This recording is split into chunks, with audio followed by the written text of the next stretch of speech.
আসসালামু আলাইকুম ওয়া রাহমাতুল্লাহি ওয়া বারাকাতুহু। আলহামদুলিল্লাহি ওয়া কাফা ওয়া সালামুন আলা ইবাদিহিল্লাযীনা ইসতাফা, আম্মা বা'দ। فأعوذ بالله من الشيطان الرجيم بسم الله الرحمن الرحيم إنا أعطيناك الكوثر فصل لربك وانحر إن شانئك هو الأبتر। ইসলামী শরীয়তের অন্যতম গুরুত্বপূর্ণ, তাৎপর্যবাহী, ফজিলতপূর্ণ এবং নিদর্শন সম্বলিত প্রতীকবাহী একটি বিশেষায়িত আমল হচ্ছে কোরবানি। ইসলামের ইতিহাসে দ্বিতীয় হিজরির জিলহজ মাসের 10 তারিখে সর্বপ্রথম ঈদুল আজহা এবং কোরবানি এর মাধ্যমে এর সূচনা হয়। নবীজি সাল্লাল্লাহু আলাইহি ওয়াসাল্লাম ওই বছর সহ জীবনে নয়টি কোরবানি তিনি সম্পন্ন এবং সম্পাদন করেছেন। কোরবানির মৌলিক মাসআলা গুলো আমরা 5টি শিরোনামে আলোচনা করেছি। কোরবানি কার উপরে ওয়াজিব, কবে কখন ওয়াজিব, 3 নম্বরে কোন ও কেমন পশু দিয়ে ওয়াজিব, 4 নম্বরে আহ, বা- 4 নম্বরে কিভাবে কোরবানি করা ওয়াজিব, 5 নম্বরে গোশত ও চামড়ার ব্যবহার ও বন্টন পদ্ধতি কি হবে। এই 5টি মৌলিক শিরোনামের অধীনে গুরুত্বপূর্ণ মাসআলার পরে আমরা এখানে সমাজের প্রচলিত কোরবানি সংক্রান্ত কিছু ভুল ভ্রান্তি নিয়ে আমরা এখানে আলোচনা করব। আহ কোরবানির মতো এত গুরুত্বপূর্ণ, তাৎপর্য মণ্ডিত এই আমলটি সঠিক মাসলা মাসাইল গুলো জানা শোনার অভাবের কারণে আমাদের বর্তমান মুসলিম সমাজে কোরবানি সংক্রান্ত অনেক ভুল ধারণা এবং ভুল আমল সমাজে এখনো বিদ্যমান, যা কখনোই প্রত্যাশিত এবং কাম্য নয়। এজন্য সঠিকভাবে কখনো কখনো এগুলো অত্যন্ত মারাত্মক এবং ভয়ঙ্কর পরিণতি পর্যন্ত বয়ে আনে এই ভুলগুলো, এই ভুল ধারণা ও আমলগুলো। এজন্য আমাদের কুরবানিগুলো সুন্দর সঠিক হওয়ার জন্য এই ভুলগুলো চিহ্নিত হওয়া এবং এই ভুল থেকে সঠিক মাসআলাগুলো জানা জরুরি। আমাদের সমাজে ভুল নম্বর 1, আমাদের সমাজের অনেকে মনে করেন, ভুল নম্বর 1, কোরবানির শরীর সংখ্যা বিজোড় হওয়া। অনেকে মনে করেন বড় পশুতে শরীকের সংখ্যা, বড় পশু বলতে উট, গরু, মহিষ। উট, গরু, মহিষের ক্ষেত্রে সর্বোচ্চ 7 জন পর্যন্ত শরীক হতে পারে। তো অনেকে মনে করেন যে এই উট, গরু এবং মহিষের ক্ষেত্রে শরীকের সংখ্যা বেজোড় হতে হবে, অর্থাৎ 1 জন, 3 জন, 5 জন অথবা 7 জন। জোড় হওয়া যাবে না, 2, 4 অথবা 6 জন হতে পারবে না, এটা একটা ভুল। কোরবানির এই বড় পশুগুলোর ক্ষেত্রে 1 থেকে 7 পর্যন্ত জোড় বেজোড় যে কোনো সংখ্যাতেই কোরবানি করা যাবে, এতে কোনো অসুবিধা নেই। এমনকি বেজোড় সংখ্যা উত্তম, এমন কোনো বিশেষ তাৎপর্য এবং এমন কোনো বিশেষ ফজিলতের কথাও নেই।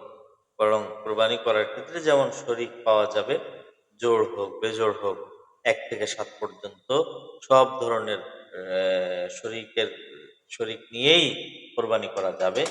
তো এটা একটা সমাজের প্রচলিত ভুল, এটা সঠিক নয়।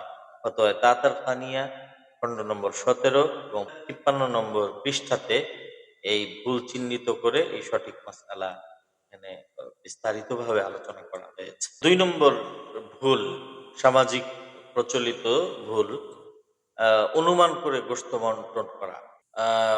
যারা শরীকানা কোরবানি করেন, 2 জন, 3 জন, 4 জন, 5 জন, 6 জন, 7 জন, অনেক সময় দেখা যায় যে বন্টনের সময় ওজন করে মেপে বন্টন না করে অনুমান ভিত্তিক বন্টন করে এবং ওজন এবং পরিমাপ করার কথা বললে অনেকে এটাকে অপছন্দ করেন এবং বলেন যে আরে ভাই, সামান্য একটু কম বেশি হলে কি হবে, আল্লাহর জন্য করছি। না, এটা সঠিক নয়, এটা একটা মারাত্মক ভুল। শরীকে কোরবানি করার ক্ষেত্রে প্রত্যেক শরীকের প্রাপ্য অংশ ওজন করে মেপে মেপে এটাকে আলাদা করে বন্টন করা জরুরি। অনুমান ভিত্তিক বন্টন জায়েজ নয়, কারণ এতে অন্যের হক সংশ্লিষ্ট এবং সম্পৃক্ত। এটা বিশেষভাবে আমাদের মনে রাখা উচিত। অতএব তাতার খানিয়া খণ্ড নম্বর 17, 455 নম্বর পৃষ্ঠা। ভুল নম্বর 3, কুরবানির গোশত ৩ ভাগে ভাগ না করলে কি কোরবানি হবে না? অনেকে মনে করেন যে কোরবানির গোশত এটাকে ৩ ভাগে ভাগ করতে হবে, নাহলে কোরবানি হবে না। এই ধারণাটাও সঠিক নয়। আসলে কোরবানির গোশত ৩ ভাগে ভাগ করা এটা একটা মুস্তাহাব এবং সুন্নাহ আমল। এক ভাগ দরিদ্রদের জন্য, আরেক ভাগ আত্মীয়স্বজন বন্ধু-বান্ধবদের জন্য এবং আরেক ভাগ নিজ এবং নিজের পরিবারের জন্য। এটা মুস্তাহাব এবং উত্তম। ওয়াজিব এবং আবশ্যকীয় নয়। অতএব এটাকে আবশ্যক মনে করার সুযোগ নেই। আবশ্যক মনে করাটা ভুল। এমনি ৩ ভাগে ভাগ করা কিন্তু ভুল নয়। ৩ ভাগে ভাগ করা সুন্নাহ এবং মুস্তাহাব এবং উত্তম। কিন্তু এটাকে আবশ্যক মনে করা এবং এভাবে না করলে কোরবানি হবে না, এটা মনে করা, এই ধারণাটা ভুল। এজন্য এই ভুল এবং বিভ্রান্তি থেকেও আমরা বেঁচে আসব। ভুল নম্বর ৪, এই সুন্নাহ আমল যে কোরবানি এর গোশতকে ৩ ভাগে ভাগ করা, অনেকে এক্ষেত্রে মনে করেন যে এই গোশতগুলোও মেপে মেপে আলাদা আলাদা করা জরুরি। না, এইটা কিন্তু মেপে মেপে আলাদা করা জরুরি নয়। বরং এটা যদি ৩ ভাগে ভাগ করে অনুমান করেও আলাদা আলাদা করা হয়, কোনো অসুবিধা নেই। আগেরটা জরুরি ছিল কিন্তু এটা জরুরি নয়। কেন?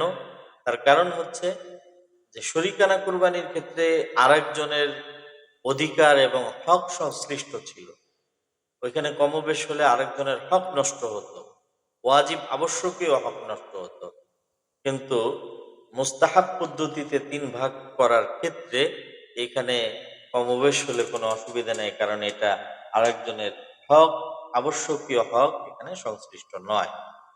এই বিষয়টা আমরা বিশেষভাবে মনে রাখবো। ফতোয়ায়ে শামী ৬ নম্বর খণ্ড ৩২৭ নম্বর পৃষ্ঠা। কোরবানির পশুর চামড়া বিক্রি করা। অনেক এলাকায় দেখা যায় যে কোরবানির কয়েকদিন পর্যন্ত ফেরিওয়ালারা বাড়ি বাড়ি গিয়ে, বাসায় বাসায় গিয়ে কোরবানির পশুর চর্বি ইত্যাদি এগুলো তারা ক্রয় করে থাকে। মানুষ না বোঝার কারণে কোরবানি দাতারা নিজেরাও এই চর্বি ইত্যাদি এগুলো বিক্রয় করে। তো কোরবানি দাতা কোরবানির কোনো অংশ, চামড়া, চর্বি, গোশত ইত্যাদি বিক্রি করা না যায়। যদি বিক্রি করে ফেলে তাহলে এটার সম্পূর্ণ অর্থ নগদ সৎকার করে দিতে হবে। ফতোয়া আলমগীরি খণ্ড নম্বর ৫ এবং পৃষ্ঠা নম্বর ৩০১। অনেক সময় ভুল নম্বর ৬, জবাই করার আগেই কোরবানির পশুর চামড়া বিক্রি করে দেওয়া। চামড়ার দাম যখন ভালো থাকে, বেশি থাকে, তখন এলাকার অনেক কোমড়া চমড়া বিভিন্ন দলের মানে যুবদল, যুব যুবদল, যুব লীগ ইত্যাদি ক্যাডার বাহিনী এলাকার, এরা আগে আগে গিয়ে বাড়ি বাড়ি গিয়ে টাকা দিয়ে আসে যে আপনার চামড়া আমাকে দিয়ে দিবেন। তো কুরবানির পশুর চামড়া জবাই করার আগে, ছেলার আগেই এভাবে বিক্রি করে দেওয়া, এটা সম্পূর্ণ নাজায়েজ এবং অত্যন্ত গর্হিত একটা কাজ। কোরবানির পশুর চামড়া ছেঁড়ার আগে বিক্রয়যোগ্য নয়। এটা বিক্রি করলে এটা বিক্রি দুরস্ত হবে না। তাই এই কাজ থেকেও বিরত থাকা আবশ্যকীয় আমাদের জন্য। ফতোয়া আলমগীরি ৩য় খণ্ড ১২৮ নম্বর পৃষ্ঠা। ৭ নম্বর ভুল বা ভুল নম্বর ৭, জবাইকে আড়াই পচেই করতে হবে। অনেকে মনে করেন বিসমিল্লাহি আল্লাহু আকবার ১, ২, আড়াই, আড়াই পচে জবাই করতে হবে, আর না হলে কোরবানি এটা সঠিক হবে না। তাদের এই ধারণা সঠিক নয়। কোরবানি করার ক্ষেত্রে আসল বিষয় হচ্ছে যে রগগুলো সঠিকভাবে কাটা। রগগুলোর ক্ষেত্রে খাদ্যনালী, শ্বাসনালী এবং ২টি রক্তনালী, এই ৪ রগের ৩টি রগ কাটা, এটা হলো জরুরি বিষয়। এখন এই ৩ রগ যদি এক পচেই কেটে যায়, কোরবানি হয়ে যাবে, দুরস্ত হয়ে যাবে। যদি ২ পচে কাটে ঠিক আছে, যদি আড়াই পোচ, ৩ পোচ বা এর চেয়ে বেশি লাগে, আসল বিষয় হলো যে সঠিকভাবে রগগুলো কেটে রক্ত প্রবাহিত করে দেওয়া। আহ এটা হলো আসল বিষয়। নাহলে বিশেষ কোনো সংখ্যা ২, আড়াই, ৩ পোচ এটা কোনো জরুরি বিষয় না। এটাকে জরুরি মনে করার কোনো সুযোগ নেই। কুরবানির ভুল নম্বর ৮, কুরবানির গোশত অমুসলিমদেরকে দেওয়ার বিধান। যাকাতের ক্ষেত্রে আমরা জানি যে যাকাতের অর্থ বিধর্মী, অমুসলিম নাগরিক এবং বিধর্মীদেরকে, পৌত্তলিকদেরকে এবং গায়রে মুসলিমদেরকে দেওয়া জায়েজ নেই। কিন্তু কোরবানির গোশত বিধর্মীদেরকে, অমুসলিমদেরকে দিতে কোনো অসুবিধা নেই। বিশেষভাবে কোনো বিধর্মী, অমুসলিম যদি প্রতিবেশী হয় তাহলে তাদের কিন্তু দেওয়া উচিত। সাহাবায়ে কেরাম তারা তাদের প্রতিবেশী বিধর্মীদেরকে কুরবানির গোশত ইত্যাদি হাদিয়া করার ক্ষেত্রে বিশেষভাবে তারা যত্নশীল ছিলেন। তারা দান করতেন, তাদেরকে দিতেন। ভুল নম্বর ৯, কোরবানির দিনে হাঁস মুরগি জবাই করা নিষেধ। আমাদের সমাজের গ্রাম অঞ্চলের প্রত্যন্ত অঞ্চলে এই একটা ধারণা এবং কথা এখনো প্রচলিত আছে যে কোরবানির দিনে মুরগি জবাই করা যাবে না, হাঁস জবাই করা যাবে না। এটা একটা সম্পূর্ণ অমূলক ধারণা, এটার কোনো ভিত্তি নেই। আসলে সম্ভবত এই ধারণাটা এভাবে প্রসিদ্ধ বা প্রচলিত হয়েছে যে কোরবানি করার উপযুক্ত প্রাণী এবং পশু এর ক্ষেত্রে আমরা আলোচনা করে এসেছি যে গৃহপালিত চতুষ্পর্যন্ত হতে হবে, অর্থাৎ ৪ পা বিশিষ্ট হতে হবে। ২ পা বিশিষ্ট প্রাণী দিয়ে কোরবানি করা যায় না। তো ২ পা বিশিষ্ট প্রাণী দিয়ে কোরবানি যেহেতু করা যায় না, হাঁস মুরগি ২ পা বিশিষ্ট, কোরবানি যেহেতু করা যায় না, অনেকে মনে করছেন কোরবানির দিনে জবাইও করা যায় না। তো এটা আসলে সম্পূর্ণ অমূলক একটা ধারণা। কোরবানি তো করতে হবে চতুষ্পর্যন্ত দিয়ে, কিন্তু কোরবানির দিনে হাঁস মুরগি ২ পা বিশিষ্ট এটাকে জবাই করতে কোনো অসুবিধা নেই এবং অনেক অনেক ক্ষেত্রে প্রয়োজন হয়ে পড়ে। তার কারণ অনেকের জন্য ডাক্তারের পক্ষ থেকে নিষেধাজ্ঞা থাকে। গরুর গোশত খাওয়া যাবে না, খাসির গোশত খাওয়া যাবে না। অথবা অনেকের অ্যালার্জি থাকে, সে খেতে পারে না। অথবা আরো অন্য কোনো কারণ থাকতে পারে। তো তাদের জন্য এই কোরবানির দিনের একটা বিকল্প ব্যবস্থা রাখতে হয়। তো অসুবিধা নেই। গরু আ বে বা হাঁস মুরগি ইত্যাদি জবাই করতে কোনো অসুবিধা নেই। রদ্দুল মুখতার ফতোয়া শামী এর মধ্যে ৬ নম্বর খণ্ড ৩১৩ নম্বর পৃষ্ঠায় আল্লামা শামী রহমতুল্লাহি আলাইহি বিস্তারিতভাবে বিষয়টি আলোচনা করেছেন। ভুল নম্বর ১০ এবং মারাত্মক ভুল। কোরবানির সামাজিক বন্টন। আমাদের সমাজে বিভিন্ন এলাকায় সমাজ করে কোরবানির গোশত বন্টনের একটা সামাজিক প্রথা প্রচলিত আছে। কোরবানির এই সামাজিক বন্টনের যে প্রচলিত প্রথা, এটা শরীয়তের দৃষ্টিতে এটার কোনো ভিত্তি নেই এবং জায়েজ নেই। বাহ্যিকভাবে এটাকে আমরা একটা সামাজিক মানবিক কাজ আমরা হয়তো মনে করতে পারি যে এর মাধ্যমে সমাজের মানুষদের সম্পর্ক আহ, সুসম্পর্ক হয়, একটা ভিত্তি তৈরি হয়, একটা মানবিক সমাজ গড়ে ওঠে। বাহ্যিকভাবে এটা আমাদের কাছে যত ভালোই মনে হোক না কেন, কিন্তু শরিয়া মানদণ্ডে এটা উত্তীর্ণ না হওয়ার কারণে এবং শরীয়তের দৃষ্টিতে বিভিন্ন রকমের আপত্তি থাকার কারণে কোরবানির এই সামাজিক প্রচলন এবং প্রথা এটা জায়েজ। বিভিন্ন রকম আপত্তির মধ্যে যেমন দাতার দিক থেকে কিছু আপত্তি আছে। কোরবানির এই গ্রহিতার পক্ষ দিক থেকেও কিছু আপত্তি আছে। দাতার দিক থেকে আপত্তি হচ্ছে এই যে অনেক সময় কোরবানির দাতার পরিবারের সদস্য সংখ্যা বেশি হওয়ার কারণে অথবা অন্য কোনো কারণে তার পরিবারের জন্য গোশতের বেশি প্রয়োজন, বরাদ্দ রাখা প্রয়োজন। তো এজন্য সে চাচ্ছে মানে ৩ ভাগের ২ ভাগের চেয়েও বেশি রাখতে। কিন্তু যে এলাকায় সামাজিক প্রচলন আছে সেখানে ৩ ভাগের ১ ভাগ এই সমাজে দিয়ে দিতে হয়। তো এটা তো তার ইচ্ছার বাহিরে তাকে দান করতে বাধ্য করা হচ্ছে। দান তো নয়, বরং সামাজিক বন্টনে দিয়ে দিতে বাধ্য করা হচ্ছে। তো হাদিসের মধ্যে এসেছে লা ইয়াহিল্লু মালু ইমরিইন মুসলিমিন ইল্লা বিতিয়্যিবি নাফসিহি। যদি কেউ তার ইচ্ছার বিরুদ্ধে এভাবে সামাজিক বন্টনে গোশত দেয় তাহলে এই গোশত কারোর জন্য খাওয়া জায়েজ হবে না, সম্পূর্ণ হারাম হবে, অবৈধ। তো দাতার দিক থেকে এটা একটা আপত্তি। ৩ দ্বিতীয় হচ্ছে যে কোরবানি দাতা সে এক ভাগ বন্টন করে দিতে চায়। তো দাতার ক্ষেত্রে তো শরীয়ত স্বাধীনতা দিয়েছে, যাকে ইচ্ছা সে তাকেই দান করতে পারে। কিন্তু এই সামাজিক বন্টনের কারণে তাকে নির্দিষ্ট এই সমাজের ওখানেই দান করা এটা ম্যান্ডেটরি, জরুরি। তো দানের যে স্বাধীনতা এটা শরীয়ত তাকে দিয়েছে, এটা খর্ব হচ্ছে এই সামাজিক প্রচলনের কারণে। তদ্রূপভাবে গ্রহিতার দিক থেকেও বেশ কিছু মারাত্মক সমস্যা রয়েছে। ১ নম্বর, কিছু মানুষ আছে যারা সব ধরনের এবং যে কারো দান, দক্ষিণা, সদকা, হাদিয়া এটা নিতে চান না। আর নেওয়া উচিতও নয়। কারণ যিনি দিচ্ছেন তার ইনকাম সোর্স হালাল হওয়া, হারাম হওয়া ইত্যাদি এর বিষয় আছে। তো যারা এগুলো ফলো করে চলতে চায়, তারা তো স্বাভাবিক সারা বছর এগুলো মেনে চলে। কিন্তু যেখানে সামাজিক প্রচলন এবং প্রথা আছে, সেখানে দেওয়া যেমন ম্যান্ডেটরি দিতে হয়, ঠিক তদ্রূপভাবে প্রত্যেকের ঘরে ঘরে এইভাবে এই ভাগগুলো পৌঁছানো হয় এবং সকলেই এটা নিতে বাধ্য হয়। আর না হলে সমাজ থেকে তাকে সমাজচ্যুত হতে হয়।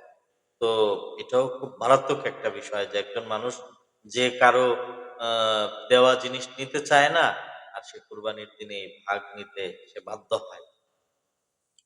সমাজের কিছু কিছু মানুষের আয় রুজি রোজগার স্পষ্টতই হালাল নয়, বরং হারাম।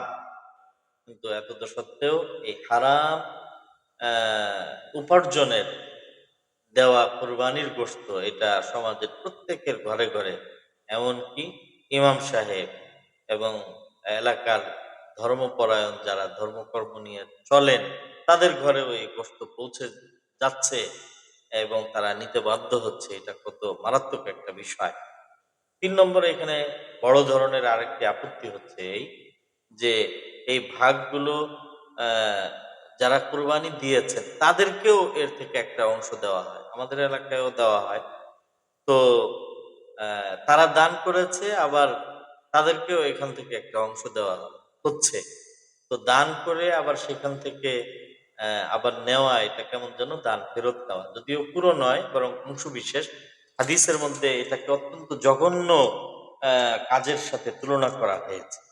নবী আলাইহিস সালাতু ওয়াস সালাম বলেছেন যে কোনো ব্যক্তি দান করে যদি সে ফেরত নেয়, তাহলে কাল কালবি, সে কুকুরের ওই কুকুরের মতো যে ইয়াকি ও তুম্মা ইয়ারজিউ, যে বমি ও তুম্মা ইয়াউদু, বমি করে এরপরে আবার সে এটাকে গলদকরণ করে এবং সে এটাকে ফেরত দেয়। তো মধ্য কথা হচ্ছে যে কোরবানির গোশতের এই সামাজিক বন্টন বাহ্যিক দৃষ্টিতে অনেক মানবিক এবং ভালো কাজ মনে হলেও শরীয়তের দৃষ্টিতে দাতার দিক থেকে এবং গ্রহীতার দিক থেকে মারাত্মক রকমের কিছু আপত্তি থাকার কারণে এটা অবশ্যই অবশ্যই পরিত্যাজ্য এবং এটা এটা উৎসাহিত করার মতো কোনো বিষয় নয়। অতএব এই সামাজিক এই প্রচলিত পন্থা, এই বন্টন পদ্ধতি এটা বন্ধ হওয়া উচিত। এটা একটা ভুল, এটা না হওয়া উচিত। ভুল নম্বর 11, গোশত খাওয়ার নিয়তে কোরবানি করলে কোরবানি নষ্ট হয়ে যায়। আমাদের সমাজের বহুল প্রচারিত আহ মাসআলা এটা, যে গোশত খাওয়ার নিয়তে কেউ কোরবানি করলে তার কোরবানি হয় না, নষ্ট হয়ে যায়, এবং তার কারণে শরীকি কোরবানির ক্ষেত্রে অন্যদের কোরবানিও নষ্ট হয়ে যায়। এটা আসলে সঠিক নয়। এটা অন্য আর একটা সঠিক মাসআলা থেকে এই ভুল মাসআলাটি প্রসিদ্ধ হয়ে গেছে। সঠিক মাসালা হচ্ছে কোরবানির সাথে গোশত খাওয়ার নিয়ত করলে কোরবানি নষ্ট হয় না, কোরবানি সহি হয়ে যায়। ওয়াজিব বা নফল কোরবানি আদায় করার দ্বারা কোরবানি বাস ইবাদতের নিয়ত করলে কোরবানি সহি হয়ে যাবে। কোরবানির পরে কোরবানির গোশত খাওয়ার পূর্ব নিয়ত বা সুপ্ত ইচ্ছা থাকার কারণে কোরবানি বাতিল হয়ে যাওয়ার কোনো প্রশ্নই ওঠে না। কুরবানির গোশত খাওয়া তো জায়েজ না, বরং গোশত খাওয়া এটা একটা সুন্নাহ এবং একটা মুস্তাহাব আমল। তো একটা সুন্নত এবং মুস্তাহাব আমলের নিয়ত করলে ইবাদত নষ্ট হয়ে যাবে, এটা তো একটা স্ববিরোধী কথা। এছাড়া একটা বিষয় লক্ষণীয় যে কোরবানির দিনের সুন্নতের মধ্যে একটা সুন্নত আছে যে ঈদুল আজহার দিনে কোনো কিছু না খেয়ে ঈদের নামাজ পড়ে এরপরে কোরবানি করে সর্বপ্রথম খালি পেটে কোরবানির গোশত খাওয়া। তাহলে এই সুন্নতের উপরে যখন আমরা আমল করি যে আমরা সকালে কিছু খেলাম না, তো তো স্বাভাবিকভাবে কেন খাই না? তার কারণ মাথায় এটা থাকে যে আমরা নামাজের পরে কোরবানি করে কোরবানিকৃত পশুর গোশত দিয়ে আমরা আমাদের ওই দিনের আহার আরম্ভ করব, আল্লাহ তাআলার মেহমানদারি গ্রহণ করব। তো এই কোরবানির দিনের এই সুন্নাহ যে আমল করবে তার মধ্যে তো কোরবানির গোশত খাওয়ার নিয়ত থাকবেই। এই জন্য কোরবানির গোশত খাওয়ার নিয়ত করলে কোরবানি নষ্ট হয়ে যায়, এই কথা সঠিক নয়। বরং শরীয়তে কোরবানি দাতার জন্য কোরবানির গোশত খাওয়ার প্রতি উৎসাহিত করা হয়েছে। নবী আলাইহিস সালাতু ওয়াস সালাম হজের সফরে ১০০ উট কোরবানি করেছেন। এর মধ্যে ৬৩টা নিজে জবাই করেছেন, বাকিগুলো হযরত আলী রাদিয়াল্লাহু তাআলা আনহু জবাই করেছেন। এবং হাদিসের মধ্যে এটাও এসেছে যে এই ১০০ উটের থেকে এক টুকরা করে নিয়ে একত্রিত করে রান্না করে এরপরে এটার থেকে হুজুর শুরবা পান করেছেন, যাতে করে কুরবানিকৃত সব পশু থেকে অংশ বিশেষ খাওয়া হয়। এবং নবী আলাইহিস সালাতু ওয়াস সালাম হাদিসের মধ্যে খুব পরিষ্কারভাবে বলেছেন, মুসনাদে আহমদ ইবনে হাম্বল হাদিস নাম্বার ১৮,৪৮৯। হুজুর বলেন তার এক ভাষণের মধ্যে, ইন্না আউওয়ালা নুসুকিকুম হাদিহি as-সালাহ, আজকের দিনের তোমাদের প্রথম করণীয় হচ্ছে ঈদের নামাজ পড়া। এক সাহাবী দাঁড়িয়ে বললেন যে ইয়া রাসূলুল্লাহ, কানা ইয়াওমান নাশতাহি ফীহি আল-লাহম সুম্মা ইন্না আজ্জালনা ফাযাবাহনা। আমরা তো এই দিনের গোশত খাওয়ার অপেক্ষায় ছিলাম এবং তাড়াহুড়া করে জবাই করে ফেলছি, এরপরে আমরা নামাজ পড়ছি। নবী আলাইহিস সালাতু ওয়াস সালাম বললেন যে তাহলে তোমরা ওইটার পরিবর্তে আরেকটা কোরবানি করো। এখানে ২টা বিষয় লক্ষণীয়। ১ নম্বরে সাহাবা একরাম বলছেন যে কানা ইয়াওমান নাশতাহি ফি, যে আমরা এটা এমন একটা দিন, এই দিনে আমরা গোশত খাওয়ার জন্য খুব অধীর অপেক্ষায়, নাস্তাহি বহুবচন, আমরা আগ্রহে, অধীর আগ্রহে আমরা ছিলাম। তো এটার উপরে নবীজি কোনো প্রতিবাদ করেননি। বোঝা গেল যে ব্যাপকভাবে সাহাবায়ে কেরামের মধ্যে এই গোশত খাওয়ার একটা সুপ্ত নিয়ত এবং ইচ্ছা ছিল এবং নবীজির সামনে এটা প্রকাশ করেছেন। এবং তারা নামাজের আগেই জবাই করেছেন। নবীজি এটার উপরে তাদেরকে সংশোধনী দিয়েছেন যে এটার পরিবর্তে তোমরা আরেকটা কোরবানি করো, কারণ নামাজের আগে কোরবানি দুরূস্ত হয় না। কিন্তু গোশত খাওয়ার আগ্রহ প্রকাশের উপরে নবীজি কিন্তু তাদেরকে কোনো এই ব্যাপারে কোনো দৃষ্টি আকর্ষণ করেন নাই যে এটা তো তোমাদের জন্য উচিত হয়নি, কোরবানি আল্লাহর জন্য করা উচিত। তো বোঝা গেল যে কোরবানি করার ক্ষেত্রে কোরবানি দাতা এর মধ্যে কোরবানির গোশত খাওয়ার নিয়ত এবং সুপ্ত ইচ্ছা থাকা, এটা কোরবানির বিশুদ্ধতার উপরে কোনো ধরনের প্রভাব সৃষ্টি করে না। এটাই হচ্ছে সঠিক মাসআলা। এখন যে মাসআলা, আরেকটা সঠিক মাসআলার থেকে আসলে এই প্রচলিত ভুলের উৎপত্তি এবং ভুল বোঝাবুঝির উৎপত্তি, সেই আরেকটি মাসআলা হচ্ছে এই ফিকহের কিতাবের মধ্যে এসেছে যে কোরবানি, শরিকানা কোরবানি এর ক্ষেত্রে কয়েকজনে মিলে কোরবানি করতেছে, এর মধ্যে একজন একটা ভাগ নিয়েছে, কিন্তু সে তার ওই ভাগের মধ্যে কোরবানির কোনো অথবা অন্য কোনো ইবাদতের কোনো নিয়ত নাই, বাস শুধুমাত্র মার্কেটে গোশত কিনতে যাচ্ছিল, কোরবানি একটা হচ্ছে দেখছে, সে ওখানে দাঁড়ায় বলছে আমারও 10 কেজি গোশত দরকার, আমার একটা ভাগ দেন। ঠিক এই ধরনের সিচুয়েশন এবং এই ধরনের, তো তাকে যদি একটা ভাগ দেওয়া হয়, যেহেতু তার মধ্যে কোরবানি করার কোনো ইচ্ছা নাই, শুধু ভাগটাই নেওয়ার ইচ্ছা, তাহলে এক্ষেত্রে ওই অন্যদের কোরবানি দুরূস্ত হবে না, সঠিক হবে না। কিন্তু এই ব্যক্তি যদি গোশতই তার দরকার, সে যদি কোরবানির নিয়ত করে ফেলে, তাহলে আহ, তার এটা কোরবানিও দুরূস্ত হয়ে যাবে এবং অন্যদেরও কোরবানি দুরূস্ত হয়ে যাবে। ইমাম মোহাম্মদ রহমতুল্লাহ আলীকে কিতাবুল আসলের মধ্যে এক ব্যক্তি জিজ্ঞাসা করলেন যে আরাইতা ইন কানা মাআহুম রাজুলুম মুসলিম লা ইউরিদু বিনাসিবিহি আল উযহিয়া, যে কোরবানির শরীকদের মধ্যে যদি কোনো মুসলমান এমন হয় যে সে এটার দ্বারা কোরবানি করার ইচ্ছা করতেছে না। ওয়াইন্নামা ইউরিদু বিহিল লাহাম, শুধুমাত্র গোশত খাওয়াই তার উদ্দেশ্য। আলী জুসিহুম, অন্যদের কুরবানি কি দুরুস্ত হবে? ক্বালা মুহাম্মাদ লা, ইমাম মুহাম্মদ রাহমাতুল্লাহি আলাইহি বললেন যে না, ওই ব্যক্তির অংশগ্রহণের কারণে অন্যদের কুরবানি দুরুস্ত হবে না। তার কারণ ওই ব্যক্তির মধ্যে ইবাদতের কোনো ইচ্ছাই নাই, এই জন্য অন্যদের কুরবানি নষ্ট হয়ে যাবে। তো এটা হলো আসল মাসআলা। কিন্তু কোরবানি করার নিয়ত, পাশাপাশি গোশত খাওয়ার নিয়ত, এতে কোনো অসুবিধা নেই। তো এটা সমাজের একটা বহুল প্রচলিত এবং প্রচারিত এবং প্রসিদ্ধ একটা ভুল মাসআলা। এই ব্যাপারেও আমরা অনেকে খুব উদ্বিগ্ন হয়ে যাই যে কোরবানির গোশত খাওয়ার ইচ্ছা তো কোনোভাবেই মাথা থেকে আমরা বের করতে পারি না। তো এখানে এত বেশি বিচলিত হওয়ার এবং স্থির হওয়ার কিছু নেই। কোরবানির করার ক্ষেত্রে কোরবানির গোশত খাওয়ার সুপ্ত ইচ্ছা এবং নিয়ত, এটা কোরবানির বিশুদ্ধতার উপরে কোনো ধরনের প্রভাব সৃষ্টি করে না, বরং কোরবানির গোশত খাওয়ার নিয়ত করাই উচিত এবং এটা সুন্নত এবং এটা একটা মুস্তাহাব আমল। আমরা বিষয়গুলোর ক্ষেত্রে বিশেষভাবে আমরা সতর্ক থাকি। আমরা ভুলগুলো জেনে সংশোধন হই এবং আমাদের আহ, কোরবানির আমলটাকে ভুল এবং প্রান্তিকতা এবং সব ধরনের বিভ্রান্তি মুক্ত, বিশুদ্ধ, সহিশুদ্ধভাবে আমরা কোরবানির আমলটা সম্পন্ন করার চেষ্টা করি। আল্লাহ তাআলা আমাদের তৌফিক দান করুন। আমিন ওয়া আখির দাওয়ানা আলহামদুলিল্লাহি রাব্বিল আলামিন।